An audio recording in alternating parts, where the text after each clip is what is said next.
एक नारद जी का उदाहरण आपको दें। एक बार नारद जी भगवान नारायण के यहां गए।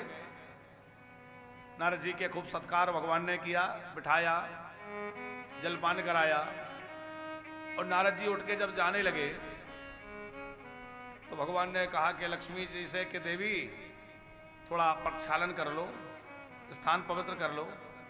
तो लक्ष्मी जी थोड़ा जल लेकर के मार्जन करने लगी और स्थान को कुसा के जल से पवित्र करने लगी।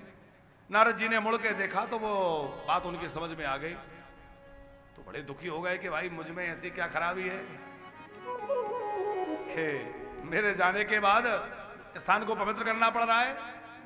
इसका मतलब मुझसे कुछ अपवित्रता हो गई। तो नारद जी घबराए, भगवान के चरणों में लौट के आए, प्रभु मुझे रहस्य बतलाइए क्या बात है। भगवान तो भगवान है, उन्होंने वो लीला की ही इसीलिए थी। यद्यपि ऐसा भगवान नहीं मानेंगे, वो तो संतों के आने से संत जहां चले जाए वो स्थान तीर्थ हो जाता है, पर भगवान ये लीला इसलिए कर रहे थे ताकि नारद जी बात को समझ जाए। कहा नारद जी बात यह है कि जिसने गुरु दीक्षा ना ली हो, गुरु मंत्र ना लिया हो, वो चाहे जितना पवित्र होकर भी पवित्र नहीं है। और हमारे यहां पुराने संतों में परंपरा रही है कि जिसके कंठ में कंठी नहीं है, जो निगुरा है, उसके हाथ का जल भी नहीं पिएंगे, उसके हाथ का छुआ कुछ ना खाएं। ऐसी परंपरा रही है कि नहीं? भगवान के यहां भोग ना लगे उसके हाथ का, यहां तक कि उसको मंदिर में, मठ में, स्थान में प्रवेश करने का भी निषेध। यहां रसोई बन रही है वहां नहीं जाओगे। तो नारद जी को बात लग गई। नारद जी ने कहा भगवान अब तो मुझे भी गुरु दीक्षा लेनी चाहिए। बोले अवश्य लेना चाहिए। किससे लूं? भगवान बोले जहां आपकी श्रद्धा हो। बोले नहीं आप बतलाइए। तो भगवान बोले कि ऐसा है, अमुक स्थान में चले जाओ, सीधा उत्तर दिशा में चले जाओ, सबसे पहले जो भी व्यक्ति मिल जाए उसी को गुरु बना लेना, जो भी मिल जाए। अब नारद जी गए। अब भगवान भी बड़े कौतुकी हैं, लीला करते हैं कुछ तत्व समझाने के लिए, ये लीला ही थी। नारद जी गए तो सबसे पहले उनको टोकरी लिए हुए एक मछुआरा मिला। मछुआरा जिसके सर पे मछलियों की टोकरी। अब नारद जी चक्कर में पड़ गए, क्या इसको गुरु बना लूं? भगवान भी बड़ी विचित्र बात कह देते, जो मिल जाए उसी को बना लेना। भगवान ने कहा कुछ गड़बड़ हो गई, लौट के जाऊं। वो नारद जी ने कहा लौट के जाऊं। नारद जी लौट के आए। अब नारद जी लौट कर आए, भगवान ने कहा क्या हुआ? बोले ऐसा ऐसा हुआ, एक मछुआरा मिला, मछली रखे था। भगवान ने कहा गुरु मंत्र ले लिया? अरे बोले प्रभु कहां? अरे क्यों नहीं लिया, बड़ी अपराध कर दिया। तो अपराध हो गया। नारद जी अब तुम्हें 84 के चक्र में पड़ना पड़ेगा। अब तुम्हें 84 के चक्र में पड़ना पड़ेगा, तुम्हें 84 लाख योनियां लेनी पड़ेगी। अब नारद जी घबराए, प्रभु मुझे 84 में जाना पड़े, ऐसी कृपा करिए। बोले ये कृपा तो गुरु जी कर सकते हैं। बोले गुरु कौन? बोले वहीं जाओ, वही गुरु जी। नारद जी ने कहा भाई अब जो है सो ठीक है। गए, वो मछुआरे से कहा भाई हमने आपको अपना गुरु मान लिया। उन्होंने कहा राम राम राम क्या कह रहे हो? मुझे गुरु मान लिया? तो अब राम राम कहा तो गुरु मंत्र मिल गया। मछुआरे ने कहा अरे राम राम ये क्या कह रहे हैं आप? महात्मा होकर मुझे प्रणाम करेंगे, मैं गुरु? उन्होंने नारद जी ने समझ लिया ये जो राम राम कह रहे हैं यही गुरु मंत्र है। राम राम मिल गया। पूरी बात बतलाई कि ऐसे ऐसे भगवान ने कहा था, मेरे में थोड़ी अश्रद्धा हो गई और अब कहा कि 84 के चक्र में जाना पड़ेगा। अब वो मछुआरा तो बिना पढ़ा लिखा था। उसने कहा अच्छा आप ये बतलाइए देवऋषि कि क्या आप 84 लाख योनियों का नाम जानते हैं? सूची है आपके पास? नारद जी बोले हाँ वो तो मैं जानता हूं। तो आप लिख सकते हैं? बोले लिख सकता हूं। तो आप यहां नदी किनारे जो रेत है इसमें लिख दीजिए। नारद जी ने बड़ा श्रम करके बड़े कठिनाई से 84 लाख योनियों के नाम क्रमशः स्थावर जंगम जो आदि हैं वो सबके, जरायुज अंडज सबके नाम लिख दिए। 4 प्रकार की सृष्टि है, जरायुज, अंडज, स्वेदज, उद्विदज, 4 तरह से है।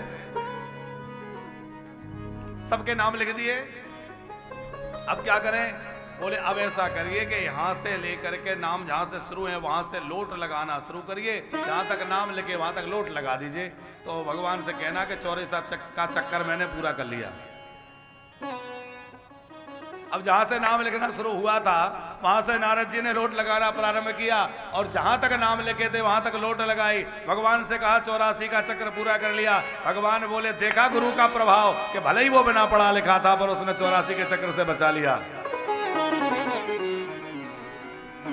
अब ये कथा जो है ये तो अपनी जगह है, पर हम लोगों को समझने के लिए बड़े मतलब की है कि भैया एक बिना पढ़ा लिखा व्यक्ति जो कुछ भी नहीं जानता वो 84 के चक्र से नारद जैसे ज्ञानी को छुड़ा दे, तो भैया हम किन्हीं सदगुरु का आश्रय लें और उनमें हमारी श्रद्धा दृढ़ हो तो वो हमें भवसागर से छुड़ा ले। इसमें कौन बड़ी बात है, कोई आश्चर्य की बात नहीं है। हमारे गुरु हमारे लिए परम ब्रह्म स्वरूप हैं।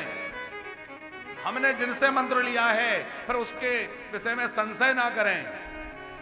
पर हाँ एक बात ध्यान रखें, गुरुर्नसस्या स्वजनो नसस्या जननी नसस्या।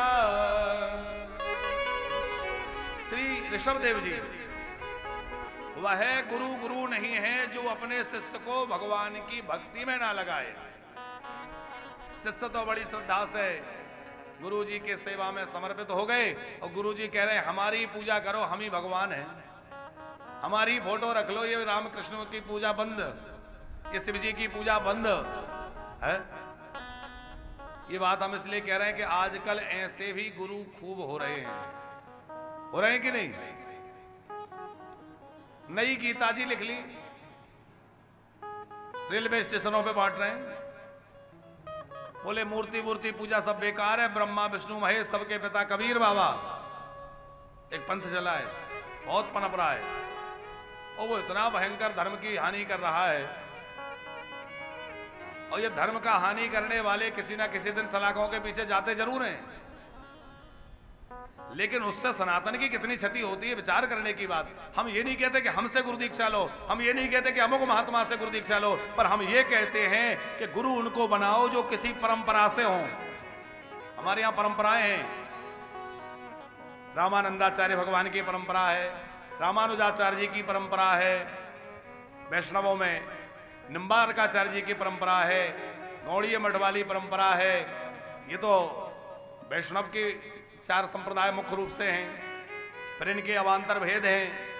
फिर सन्यासियों में भी जो शैव्य हैं, भगवान शंकर के अनुयायी हैं, आद्य गुरु शंकराचार्य जी के द्वारा उनके पद पर चलने वाले हैं।